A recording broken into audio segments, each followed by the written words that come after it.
간단하게 자기소개 한 번만 부탁드리겠습니다. 저는 인도주의 실천 의사협의회라고 하는 의사 시민단체에서 지금 활동하고 있는 정형준이라고 합니다. 예. 그 구리에 있는 원진녹색병원에서 재활의학과 전문의로 진료도 하고 있습니다. 네. 저희가 오늘 이렇게 초대를 해드린 이유는 지금 현 윤석열 정부가 비밀리에 추진하고 있는 연성 의료 민영화에 대한 얘기를 좀 듣고자 초대를 해드렸어요. 예. 그래서 선생님은 현직에 지금 진료를 하고 계시는 의사로서 또 그리고 인도주의 실천 의사협의회에서 활동을 하고 계신 활동가로서 어떻게 연성 의료 민영화를 추진하려고 하고 있는지 좀 얘기를 들려주시면 감사하겠습니다.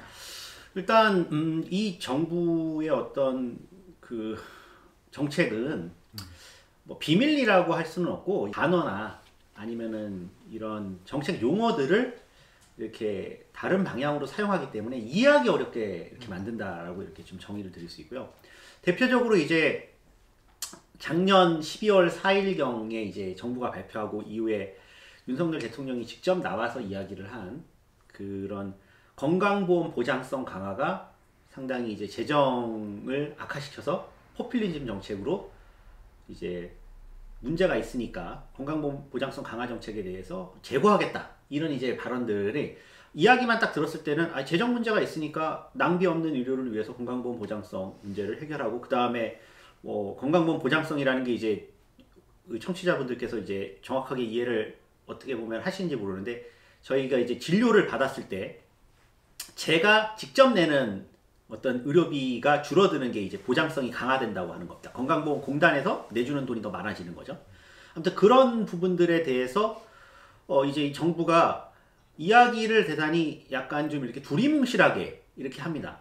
근데 이제 내용을 들어가서 보면 뭐 예를 들면 1년에 뭐 2,000번, 3,000번 외래 진료를 한 환자의 예를 들고 있고 근데 이제 문제는 이제 2,000번, 3,000번 가는 환자가 얼마나 되겠습니까? 전체 저희 진료. 그러니까 이런 것들은 아주 작은 어떤 잘못을 부풀려 가지고 실제로 이 제도 자체를 상당히 후퇴시키려고 하는 그런 전형적인 그 어떤 복지 제도를 공격할 때 쓰는 그런 프레임입니다. 뭐 이제 흔히 이야기하는 뭐 벤츠 타고 다니는 기초생활수급권자가 있다. 그럼 기초생활수급권자한테 우리가 생계비를 지급하지 말아야 되느냐라는 이제 문제로 가게 되는 이런 식의 프레임인데요. 아무튼 그런 식으로 또 문제 제기를 했고 그러면서 이제 나온 이야기가 그런 환자들이라고 이제 지칭을 하면서 병원을 과잉으로 이용하는 사람들에 대해서는 본인 부담금을 지금 이제 현행 저희가 외래는 한 30% 정도 지금 지금 이야기를 듣고 계신 분들이 내고 계세요. 그리고 입원은 한 20% 정도를 내고 계시는데 이 부분을 뭐 80%, 90%까지 사실상 뭐 건강보험 제도를 운영할 필요가 없는 수준에 뭐 본인이 거의 진료비를 다 내야 되는 이렇게 만들겠다라고 이렇게 이야기를 하는 방식으로 사실상 보장성이라고 하는 부분을 폐기하기 위한 이런 여러 가지 논리 구조들을 쌓아가고 있다.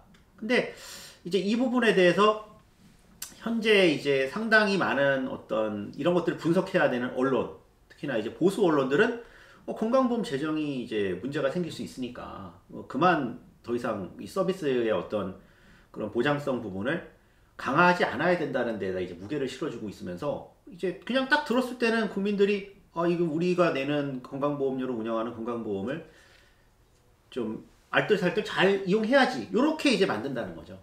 그래서 사실 그 방향성 자체가 이미 기존의 어떤 건강보험 보장성에 대한 어떤 향상을 시키거나 제고하는 부분에서 이제는 거꾸로 간다는 점이 분명한데 중요한 부분은 이제 그런 이야기들을 꺼낼 때 한국의 어떤 상황을 객관적으로 저희가 좀 이제 이야기를 해야 되는데 우선 첫 번째로 한국의 건강보험 보장성은 OECD 국가 전체 이제 주요 선진국들 혹은 거기다 이제 추가로 뭐 저희가 이제 여러 국가들이 지금 최근에 많이 들어와 있는데 에서도 거의 뒤에서 1, 2등 하는 수준입니다. 그러니까 이제 이 건강보험 보장성이라는 게 저희가 이제 병원에 가가지고 사실 제가 100만 원 정도의 진료를 받았을 때 제가 이제 내는 돈이 OECD 국가에서 거의 두세 번째로 많아요. 그리고 우리 이제 주변에만 이렇게 동북아에서 봤을 때 일본이나 대만 같은 나라는 보장성이 지금 90%가 다 넘거든요. 그러니까 저희 뭐 예를 들면 1,000만 원 정도의 진료비가 나왔다고 하면 사실은 제가 내는 돈이 100만 원이 안 되는 거예요. 근데 한국은 보장성이 65% 정도입니다. 그러니까 1,000만 원 정도 저희가 진료비가 나면 한 350만 원을 저희가 내는 거예요. 그러니까 거의 3배 정도가 지금 더 부담이 국민들이 높은 상황이거든요. 그러니까 이런 상황에서 건강보험 보장성의 어떤 재정적인 부분을 강조하는 거는 이미 거의 꼴등 수준인데 이제 여기서 멈추라고 하는 것이기 때문에 사실 연성 의료 민영화라고 말하기도 좀 부끄럽고 이거는 아주 실질적인 건강보험 제도를 퇴행시키는 것뿐만 아니라 건강보험 제도를 거의 유야무야시키는 그런 방안이라고 이야기할 수 있고요. 애초에 이제 이 건강보험 제도라는 게 지금까지는 국민 여러분들 다 이제 청취자분들 다 아시겠지만 박정희 정부 때부터 계속 보장성이 올라가고 있었던 거잖아요. 그래도 그리고 그 과정에서 저희가 이제 뭐 시민사회나 이런 것들에 문제 제기가 있고 하면서 계속 뭐 하나씩 두 개씩 어쨌든 간에 뭐 저희 건강보험 제도에 들어오게 된 거잖아요. 대표적으로 보수정부라고 하는 이명박 박근혜 정부에서도 뭐 박근혜 정부의 4대 중증질환 국가보장 100%라는 게 있으면서 박근혜 정부에서 선택진료비라든가 차등병 진료의 상당 부분이 또 이렇게 건강보험료로 들어왔었고 그리고 예전에 뭐 저희 병원에 가서 그 식비는 저희가 냈었는데 식비도 건강보험에 다 들어오고 했었잖아요. 노무현 정부 때부터 이렇게 계속 그리고 뭐 암부터 무상의료 이야기가 나오면서 4대 중증질환 뭐 암이라든가 희귀난치성 질환은 보장성이 또 이제 본인 부담금이 뭐 5%나 10%로 또 줄어들기도 했었고 이렇게 지금까지 쭉 해왔던 겁니다. 그렇게 해왔음에도 불구하고 한국은 OECD 국가 중에 거의 꼴등 수준이고 아직도 일본이나 대만보다 이 제도가 상당히 부실한데 이런 상황에서 이 정부가 지금 이거 충분하다라고 말을 한 것이기 때문에 이렇게 된다면 직접적인 사실은 이제 민영화 사안이라고 이렇게 말씀을 드릴 수가 있고요. 그리고 이제 건강보험 제도란 이렇게 이야기를 하면 이제 그런 문제 제기하시는 분이 많아요. 건강보험 제도를 윤석열 정부가 뭐 어떻게 그렇다고 완전히 뭐 망가뜨리겠냐. 뭐 그렇게 해서 뭐 보장성이 좀 안 올라갈 뿐이지 망가지진 않는다 이렇게 이야기하시는데 그거는 약간 저희가 좀 아니한 인식이라고 저는 말씀드릴 수 있습니다. 왜냐하면 지난 20년간 어쨌든 이 건강보험 보장성 강화를 위해서 저희가 계속 노력을 해왔고 투자를 해왔지만 보장성이 사실 많이 올라가지는 않았어요. 그 이유가 의료 공급적인 측면에서 비급여라고 하는 새로운 신의료 기술이나 아니면 수익성 중심의 의료가 많이 이제 또 공급이 됐기 때문이거든요. 그래서 보장성을 올리겠다고 주장을 해도 보장성이 잘 안 올라가는 게 현실입니다, 실제. 문재인 정부에서 문재인 대통령이 직접 나와서 이야기한 문재인 케어가 엄청난 것을 뭔가 할 것처럼 이야기를 했지만 사실 당시에 64% 정도 보장성에서 70% 목표였거든요. 근데 이제 1월 요번에 초에 건강보험공단에서 이제 보장성 나왔는데 64.5%입니다, 지금.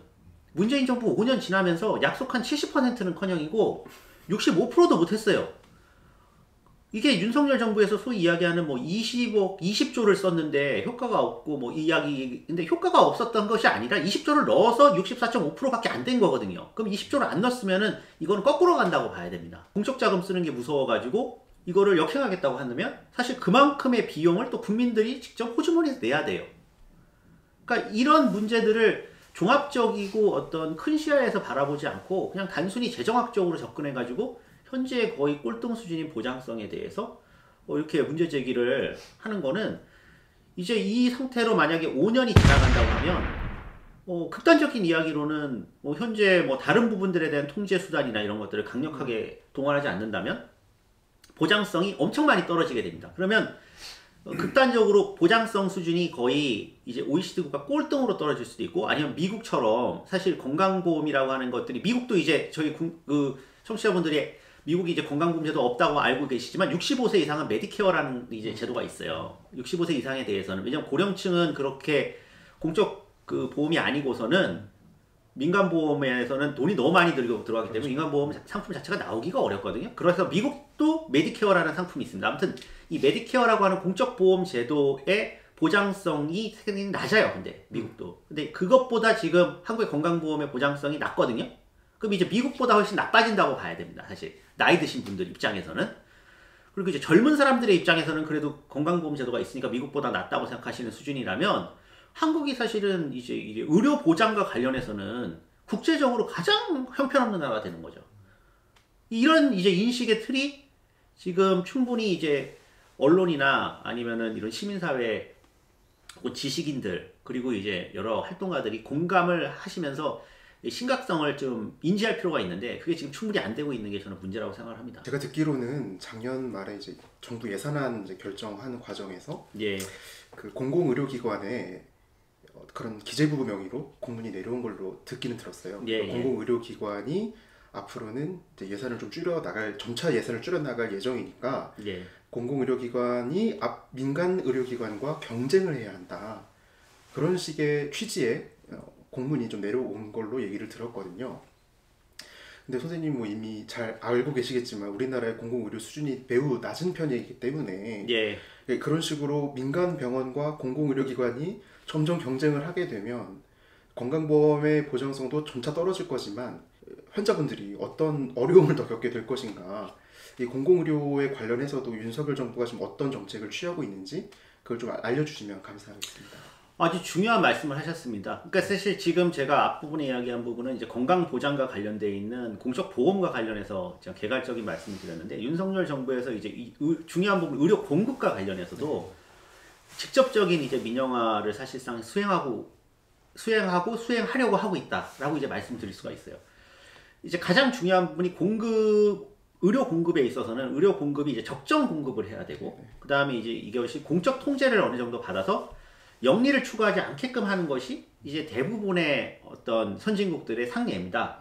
그리고 이제 공급이 이제 다른 서비스 시장과 달리 의료 부분은 대단히 그 정보 불균등성이 심각합니다. 그거를 이제 잘 이해를 하셔야 되는데, 여기 이제 들으시는 분들 다 마찬가지로 병원에 갔을 때 의사가 하는 대로 진료를 하지 본인이 선택해가지고 내가 이 약을 처방하겠어요, 이 수술을 하겠어요 라고 할 수는 없고, 그리고 그럴 정도의 지식을 쌓는 것이 매우 어렵습니다. 그래서 현명한 의료 소비자를 만들겠다 이런 발상 자체가 사실상 불가능하고요. 그리고 그런 운동을 하는 나라가 이제 미국 정도밖에 없어요. 미국은 이제 그런 식으로 워낙 민영화가 심하게 돼 있다 보니까 이제 훨씬 더 많은 거를 공부하고 막 책 사서 그 질환에 대해서 보고 그렇게 해서 이제 사기를 안 당해야 되는 거죠. 이제 과잉 진료도 안 당해야 되고 또 과소 진료도 안 당해야 됩니다. 해줘야 되는 서비스인데 안 받으면 이렇게 이야기를 해야 되고, 그런 형편없는 나라입니다. 하지만 거기서조차도 대부분의 사람들은 그런 공부를 하지 않고 이제 높은 보험료를 내고 그냥 병원에 가가지고 의사들한테 진료를 받죠. 그러면은 이제 미국을 제외한 대부분의 나라들은 그런 문제들 때문에 의료 공급을 공적으로 관리를 해요.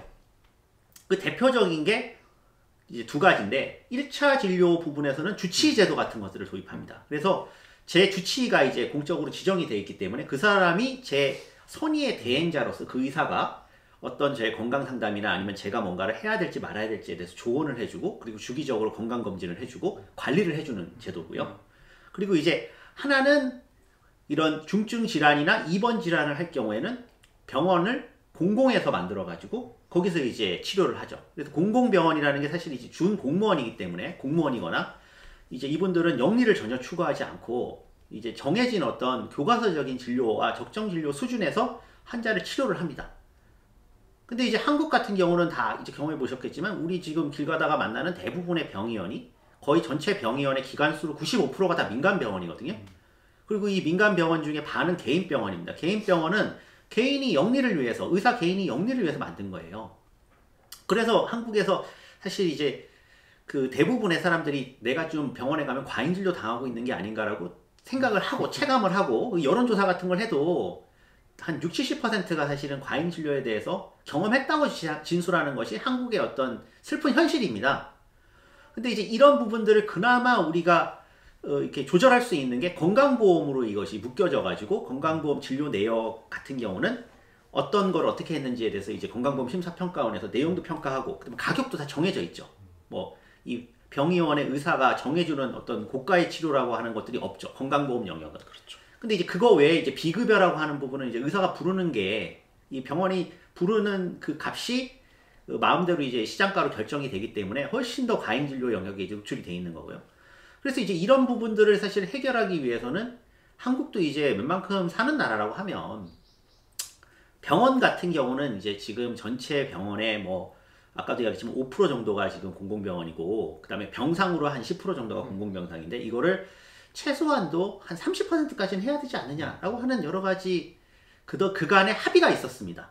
그리고 그 합의의 이제 근거인 30%가 우리가 아까 제가 민영화가 많이 진행됐다고 하는 미국도 한 27% 정도가 공공병상이고, 또 가까운 일본도 대단히 이제 의사의 개업 자율권이 있고 민간 병원 중심으로 지금까지 왔지만 한 25%에서 27%가 또 공공병상입니다. 그러니까 이런 나라들 정도는 공공병상이 있어야 한다라고 하는 것이 저희 이제 어떤 정확한 어떤 상식적인 수준의 컨센서스였는데 이 윤석열 정부에서는 이러한 공공병원들을 일단 첫 번째로는 민간 병원에 위탁하겠다라는 주장을 먼저 했었어요. 이 위탁을 하게 되면 공공병원이 사실 아까도 이야기했지만 그런 식의 공적 업무를 수행하면서 수익성 중심이 아니라 진료의 어떤 적정성 중심으로 운영되는 게 아니라 위탁을 한 민간 의료기관의 어떤 수익성 중심의 경영 방침에 따라서 대단히 영리화가 될 수밖에 없고요.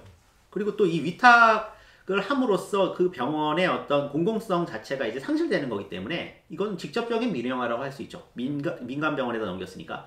그리고 또 하나는 가장 최근에 있었던 일은 국립중앙의료원 같은 경우에 원래 이제 지난 코로나19를 거치면서 그 이건희 회장이 사망하면서 그 가족들이 7천억을 내 가지고 국가중앙감염병원을 만들려고 했던 그 돈이 있고 한데 원래 계획은 국립중앙의료원이 한 800병상 정도의 이제 그래서 상당히 큰 규모의 국가중앙의료원을 가지고 그 감염병 전문병원을 옆에다 두고 같이 운영하는 방식이었는데 최근에 이제 기획재정부가 아니 뭐 국립중앙의료원이 그렇게 운영 크게 하면 적자가 많이 날 거고 왜 적자가 공공병원 많이 나겠습니까? 당연히 돈을 안 벌려고 하는 구조, 그러니까 가난한 사람들 많이 진료하기 때문이죠.